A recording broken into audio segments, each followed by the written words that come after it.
d'assurer cette crédibilité de l'information qui est un souci majeur aujourd'hui.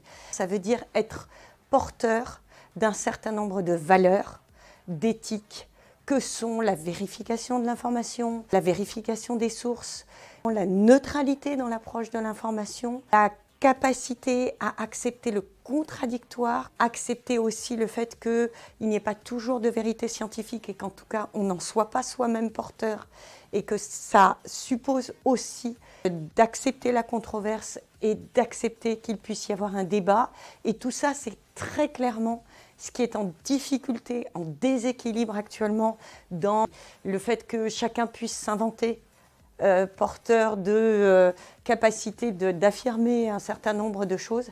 Et c'est donc aujourd'hui les journalistes qui vont être vraiment ceux qui vont pouvoir relever le défi pour que l'information reste quelque chose de crédible auprès des citoyens et qu'ils soient encore ce qu'on appelle la démocratie sociale et la capacité d'avoir un partage des valeurs.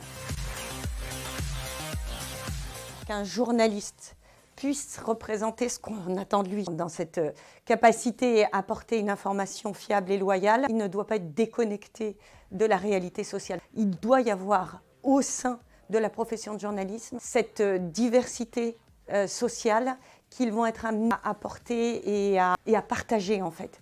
Donc on ne peut pas avoir un profil type du journaliste. Il faut absolument qu'on ait cette représentation sociale, genrée, et c'est comme ça qu'on aura aussi cette capacité d'une représentation réelle de notre société.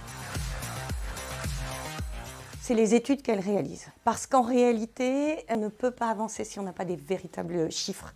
C'est vraiment le travail qu'on essaye de faire à l'Arcom, notamment une étude de la représentation des hommes et des femmes derrière les médias, mais aussi un baromètre de la diversité avec 7 critères qui sont étudiés et qui nous permettent de mettre sur la table chaque année les chiffres réels de la représentation de la société dans les médias. Et ça nous permet d'ouvrir la discussion et de dire aux médias qui ne sont pas hostiles, mais qui ont besoin qu'on les titille avec de véritables objectivations de ce qui se passe derrière les écrans, de leur dire, vous voyez, là il y a un problème.